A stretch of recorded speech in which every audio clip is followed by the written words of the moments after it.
Yang sama-sama kita hormati Bapak Pengawas Gugus 4, Bapak Renson Aziz SAG MK. Yang sama-sama kita hormati Bapak Kepala Sekolah kita. Selanjutnya, yang sama-sama kita hormati Majelis Guru beserta staf pendidikan yang telah hadir di acara kita pada hari ini. Agar acara kita menjadi lebih cepat, marilah kita buka acara kita pada hari ini dengan membaca basmalah. Agar waktu kita lebih bermanfaat, marilah kita mulai acara yang pertama, yaitu sambutan dari Bapak Pengawas Gugus 4 yang akan disampaikan oleh Bapak Renson Aziz SAG MK. Kepada Bapak, waktu dan tempat dipersilakan. Assalamualaikum warahmatullahi wabarakatuh. Alhamdulillahirrahmanirrahim.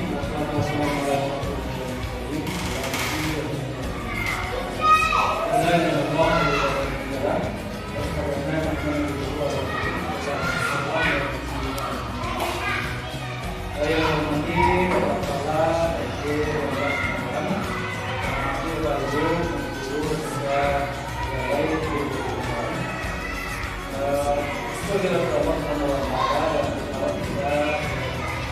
dan kita sekolah yang diberikan dari panduan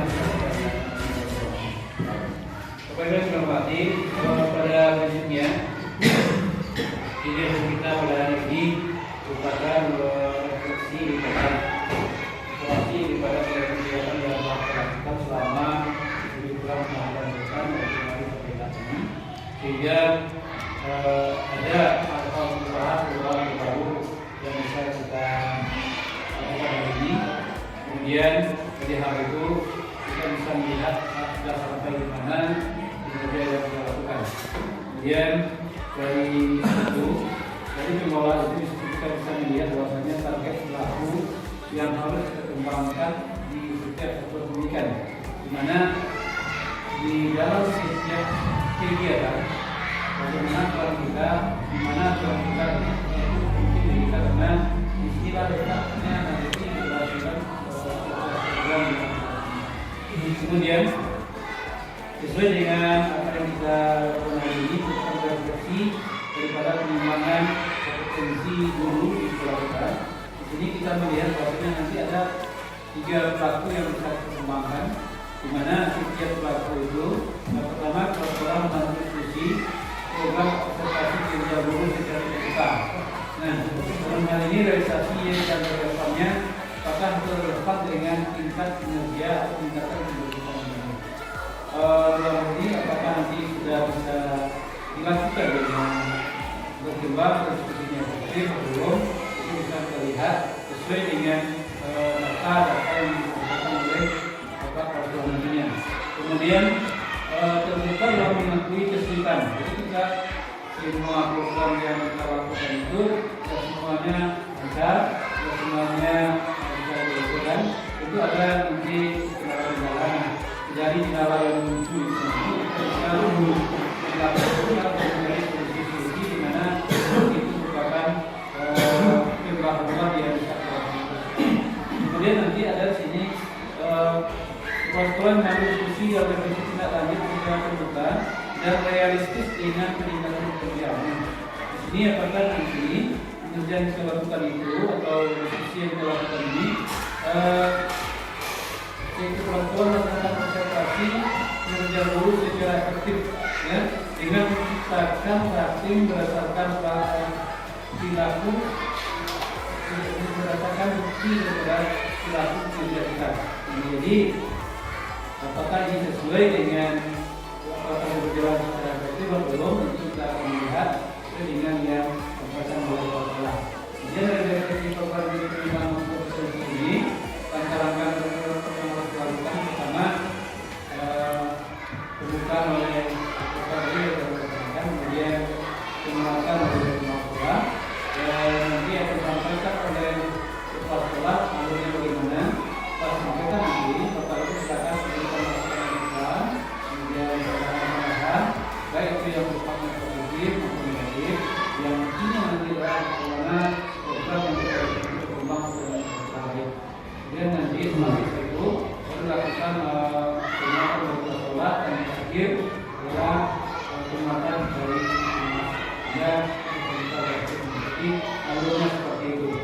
Dan untuk ini bisa dilakukan dengan baik. Kemudian yang kedua mengucapkan terima kasih kepada sekolah, kemudian kepada guru yang sudah berada ini menyempatkan meluangkan waktu dan usahanya dan mengucapkannya dan agar bisa kita lakukan sebaiknya sebelum dengan kegiatan ini apakah dan bersama ini dapat berkat dengan Allah.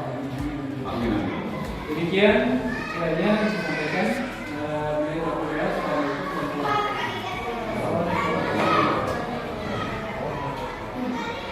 Terima kasih kepada kita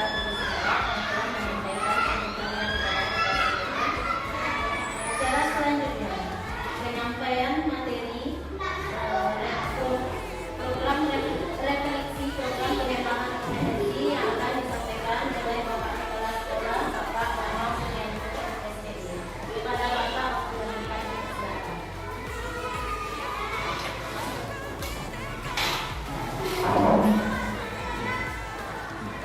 Bismillahirrahmanirrahim. Assalamualaikum warahmatullahi wabarakatuh.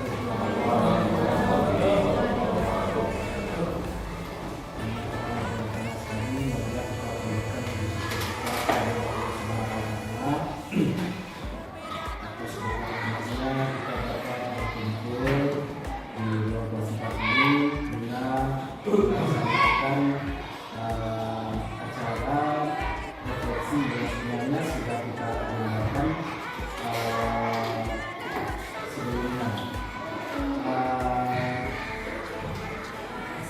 Namun karena beberapa hal baru kesempatan ini bisa kita realisasikan. Selanjutnya salam sama-sama kita berikan kepada pucuk pimpinan umat, tentunya Nabi besar Muhammad SAW yang telah meninggalkan pusaka kita untuk keselamatan hidup dunia menuju ke kehidupan abadi di akhirat. Yang sama-sama kita hormati Bapak Pengawas 4 Bapak Profesor Aziz MA, yang sama-sama kita hormati Bapak Ibu Majelis Guru beserta Dedik SDN 12 Tangerang. Baik Bapak Ibu, untuk tidak memperpanjang waktu, hari ini kita telah rencanakan dan kita agendakan untuk melaksanakan refleksi pengembangan kompetensi. Nah, ini merupakan sebuah hal atau sesuatu yang penting untuk kita lakukan secara kontinu untuk menilai tentang apa yang telah kita lakukan. Setelah itu bagaimana kita merefleksikannya dan sampai nanti apa yang harus kita lakukan depannya. Karena saya tidak punya pointer, izin boleh sambil duduk. Oke, baik Bapak Ibu, kita mulai saja. Hari ini kita akan mencoba meredaksi program pengembangan kompetensi. Oke, sebagai footnote atau untuk menjadi acuan atau mengingat-ingat, saya di sini mengutip sebuah footnote dari pendidikan yaitu Dewan. Beliau mengatakan apapun yang dilakukan oleh seseorang itu hendaknya dapat bermanfaat bagi dirinya sendiri, bermanfaat bagi bangsanya, dan bermanfaat bagi manusia di dunia pada umumnya. Ini sebuah kata motivasi yang luar biasa dari Bapak pendidikan kita. Nah, ini kalau kita renungkan kata-kata beliau ini sangat cocok dengan profesi kita sebagai pendidik. Nah, seperti yang kita ketahui, guru itu tidak berhenti untuk belajar. Itu artinya kita itu memang dituntut untuk belajar sepanjang hayat, sehingga untuk memajukan atau memberikan kesempatan transformasi pendidikan di Indonesia. Oke, sebagai kata kunci dari pertemuan kita pada hari ini adalah pengembangan kompetensi guru merupakan upaya penting untuk meningkatkan kualitas pendidikan agar dapat memberikan pembelajaran yang berkualitas dan lebih efektif bagi murid. Jadi pengembangan kompetensi merupakan suatu hal yang penting. Nah, itu kata kuncinya. Jadi, kita harus terus sebagai seorang pendidik, kita memang dituntut harus terus berproses untuk mengupgrade kompetensi bidang pembelajaran. Nah, di sini ada pertanyaan. Apa yang dapat kita pelajari dari pelaksanaan observasi kelas yang telah dilakukan? Nah, sahabat Bapak Ibu, dari observasi kemarin, apa yang dapat kita pelajari? Mungkin ini Bapak Ibu bisa berbagi nanti apa yang sudah baik, apa yang masih perlu diperbaiki, atau apa yang menjadi kekuatan yang bisa kita bagi bersama. Oke, silakan siapa yang mau memberi pendapat atau mau untuk berbagi. Silakan Pak Jos. Atau langsung di kelas? Yang di kelas kemarin, jangan ketika kemarin. Ada apa yang dirasakan kemarin? Misalnya kemarin itu Pak Jos merasa ada yang kurang, mungkin penyebabnya ini. Nanti kita bicarakan bersama bagaimana untuk perbaikan ke depan atau meningkatkan. Dan nanti kita juga akan mencari solusi atau untuk jangka panjangnya yang menuju ke perbaikan juga di hasil pendidikan. Silakan Pak Jos.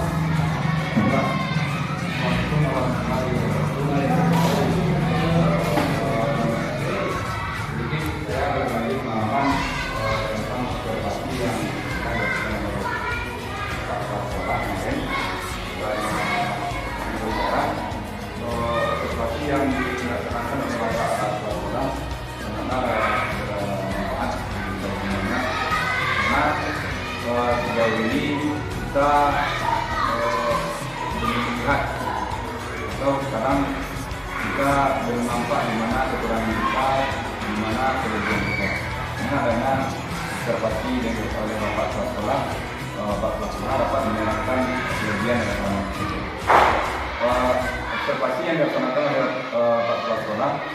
Yang pertama, dia memeriksa dulu PPP atau penangkapan dari pra-observasi.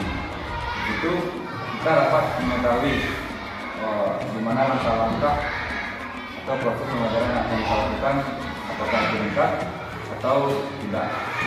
Atau menurut kita lengkap, tapi kadang kita sebagai guru kita tidak bisa memastikan Pak, apakah modul yang kita buat itu lengkap atau tidak. Kadang kita tidak bisa memastikan kalau dilihat oleh kepala sekolah. Tentu pendapat yang baik atau yang berhubungan dengan modul kita itu kita terima. Lalu tentang pelaksanaan observasi di kelas. Tadi Bapak Kepala Sekolah bertanya di mana letak kelemahannya atau di mana kelebihannya. Pertama saya berbicara tentang kelemahan itu.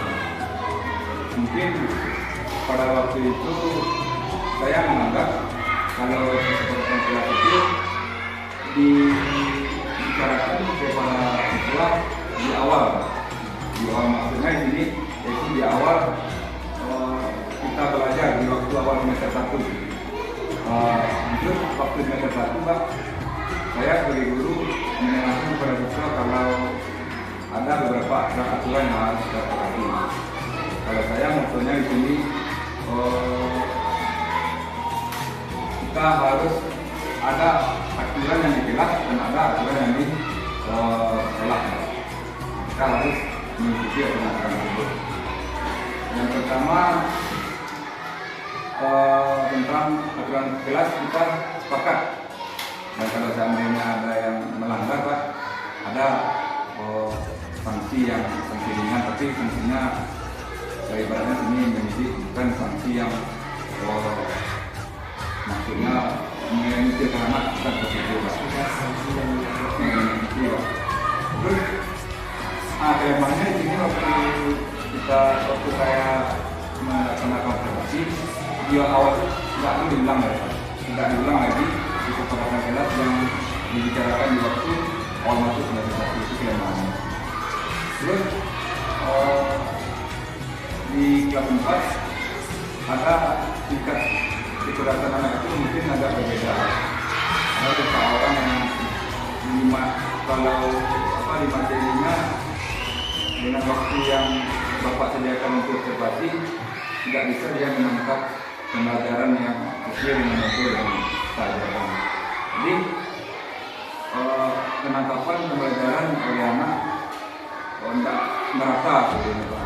Mungkin karena terlalu beberapa anak ini tidak sempat tidak bisa menerima pembelajaran yang kita ajarkan. Jadi bagaimana tindak lanjutnya menurut Bapak kalau kita menghadapi anak yang seperti itu? Kalau seandainya kita fokus di anak yang lebih lemah, tentu yang bisa menerima secara baik ini tentu akan tertinggal.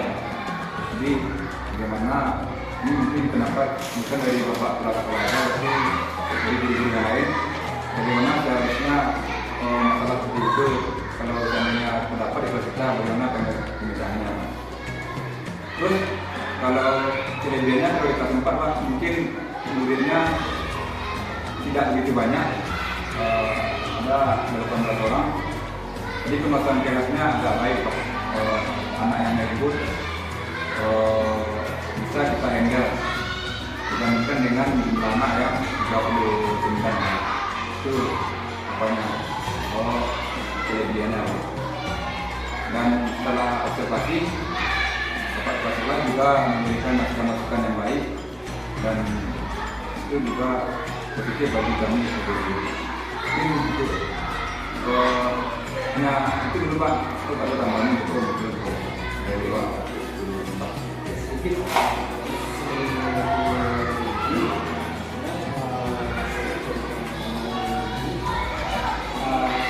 dengan pelaksanaan observasi kemarin itu kan ada observasi dan ada akal observasi, kan ada 3 tahapan. Rasul jawab dengan menjalankan itu baik daripada yang dulu kan kita langsung kalau misalnya apa namanya dulu tuh kalau ini kepala sekolah dan penilaian pembelajaran kita kan langsung stres dulu kan. Kalau ini dengan adanya ketika tahun ke arah tuh. Nah, ini biasanya agak penting ya Pak. Kalau ini kan kita di waktu kita akan tampil. Contohnya hari Senin kita tampil. Betul lah. RPP atau modelnya dari waktu Pak Wado. Kan tidak ada pra, tapi ada pra di lapangan. Kalau diborong waktunya Pak. Nah itu di waktu tampil tidak ada jadi ada satu lapangan itu jadi ada. Jadi dari segi mental tidak terlalu mana kalau ini coba. Namanya gimana? Nah intinya saya mau mengetahui dengan pelaksanaan observasi yang sebenarnya dulu kan beda kita dulu supervisi. Tapi saya pada supervisi dulu masih stres. Sekarang kan dengan tahapan-tahapan seperti itu rasanya tadi Pak Tos bilang tidak nyaman lah apa lebih siap jadi kesiapan dari artinya ini juga perlu kami ingatkan juga pelaksanaan observasi itu sebenarnya tidak diobservasi awak telah melakukan itu juga. Pelaksanaan observasi itu kan untuk melihat untuk mengevaluasi pencapaian atau menjadi kekuatan dan juga menjadi area perbaikan bagi kita dalam melakukan pembelajaran. Oke, mau ditanya dulu satu-satu atau gimana Pak Ibu? Yang Pak Tos tadi Pak Tos merasa kesulitan ketika kemampuan anak yang berbeda. Nah, kemampuan anak yang berbeda itu sebenarnya itu juga bukan hal yang baru. Anak ini kan sama rata. Tetapi pada pembelajaran atau kurikulum sebelumnya itu kan sepertinya ada tuntutannya terhadap kemampuan anak memang seperti itu. Harus kuat di semua bidang. Tapi dengan kurikulum yang baru sekarang, di sini kan itu lebih berpihak pada murid, pembelajaran itu lebih berpihak pada murid. Makanya kita dalam merancang modul, di situ kan kita merancang modulnya modul berdiferensiasi. Ya. Kita melakukan pembelajaran berdiferensiasi. Tidak semuanya murid adalah pribadi yang unik. Pribadi yang unik dia memiliki kemampuan dan kesukaan yang berbeda-beda. Makanya di awal semester itu atau usia pembelajaran yang akan kita lakukan, kita perlu melakukan asesmen diagnostik. Kita diagnosa kebutuhan murid kita, lalu nanti kita sesuaikan dengan itu. Kalau kita mendiagnosa gaya belajarnya, mungkin anak kita itu ada yang visual, bagaimana kita membantu anak-anak yang visual, ada yang audio visual, ada yang kinestetik, bagaimana kita memfasilitasi. Nah, jadi mungkin solusinya dengan penerapan pembelajaran berdiferensiasi. Jadi kalau kemampuan anak yang berbeda itu, memang itu udah kodrat dari anak tersebut. Kayak ada lagi yang mau berbagi untuk observasi yang telah dilaksanakan kemarin. Ini, nah silakan. Ini bentuk dalam sebuah kelompok yang berbahagia. Ya. Jadi ada tujuan sedang cuman memfokuskan siswa yang dalam kondisi seperti yang bilang Pak Tos tadi. Maaf, dia dalam segi kemampuan yang rendah. Tapi dia juga untuk memfokuskannya itu susah untuk anak yang seperti itu. Bagaimana? Memfokuskan anak ya. Dalam kondisi yang maaf dari kemampuan yang kelihatan. Ya. Jadi dia sebenarnya urus yang lain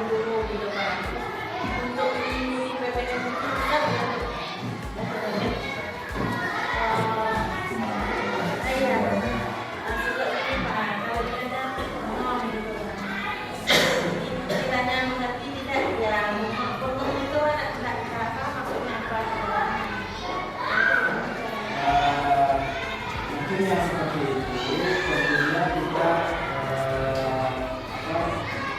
pendampingan yang agak banyak kepada anak tersebut dengan mempertimbangkan tadi yang tadi itu kalau misalnya kita anak berpraktek memang haruskan kasual dari sisi mungkin dalam untuk mengambil penilaian kepada anak, tentunya kita tidak menamakan kita kesulitan soal atau yang kita berikan kepada anak yang berkembang lebih ke anak tersebut. Mungkin juga seperti tadi kita bisa mempelajari gaya belajarnya. Misalnya nanti misalnya kita memberikan soal dan bentuk tulisan dia tidak mampu untuk dia mungkin rendah di literasinya dan mungkin mahasiswa itu kita bisa mengambil nilai dia dengan melalui oral dengan berbicara. Kita bisa pertanyaan nanti dia yang menjawab atau dalam bentuk lain presentasi atau apa atau dalam bentuk kemampuan yang dia miliki yang lain. Dan itu bisa kita jadikan bahan untuk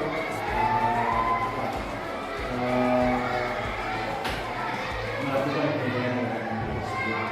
Oke, tetap intinya kita sebagai guru harus memang benar-benar kita itu menjadi fasilitator yang fokus untuk membantu pembelajaran yang berpusat pada murid, pembelajaran yang berpihak pada murid. Mana masih ada? Ada kita lanjut. Kami akhiri dengan bacaan alhamdulillah. Mohon maaf atas segala kekurangan. Nilai kopi berjaya. Assalamualaikum warahmatullahi wabarakatuh.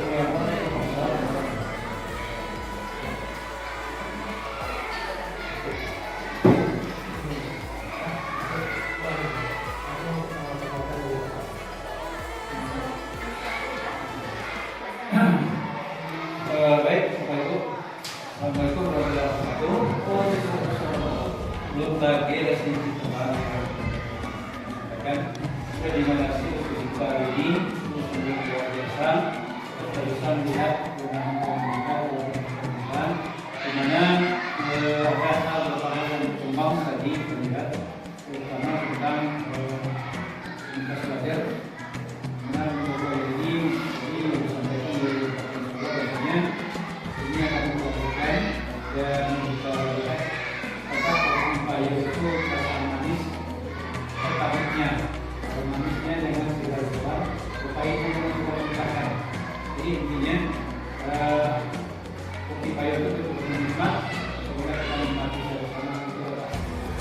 Jadi alasan kami sini kita mencoba untuk berjalan siapa kita dan apa potensi kita, karena masing-masing kita punya potensi, punya kemampuan, dan dari potensi dan kemampuan yang ada itu dikembangkan, kita jalankan sesuai dengan masukan yang disampaikan oleh Bapak Ketua tadi.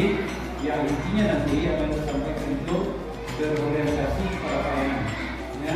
Kemudian tabel pelajaran tersebut dengan jujur menjawab tentang dan tinggi. Kemudian ini memastikan tidak terjadi untuk merespon kebutuhan belajar guru dan pendidikan. Kemudian ada nanti harmonis dengan tegang, ya kita harus bisa selingi dengan apa laut wajah kita, orang bisa menilai kita. Ya, orang ini bisa menilai bagaimana, tegang saja atau dalam semangat bisa melihat dari kita. Kemudian prioritas kita, ya menjaga nama baik pendidikan, guru dan tenaga pendidikan. Kemudian bisa melakukan secara aktif, terus berinovasi dan mengembangkan prioritas untuk melakukan pendidikan. Kemudian tidak lupa kita saling kolaboratif dan bekerjasama secara terbuka dalam menentukan dampak dari hasil pembelajaran yang sudah kita lakukan. Ini permasalahan yang memberikan sehingga apa yang kita lakukan secara tertentu betul-betul jadikan sebuah program yang kontinu dan demikian mudah-mudahan hasil pertemuan kita ini berdampak positif untuk pengembangan sumber daya manusia di SD 21 SD 2S. Terima kasih. Dan saya sangat bangga sekali menunjukkan apresiasi kepada bersama telah mungkin dan menunjukkan personal model kita di dalam ini. Tidak ada yang tidak mungkin, tidak ada yang ragu-ragu, tidak ada yang termasuk ketika di disertasi kegiatan ada seperti itu. Kita sesuaikan dengan kita yang disertasi kepada kolaborasi. Jadi saya bisa sampaikan, silakan lebih baik lagi, maaf, jadi saya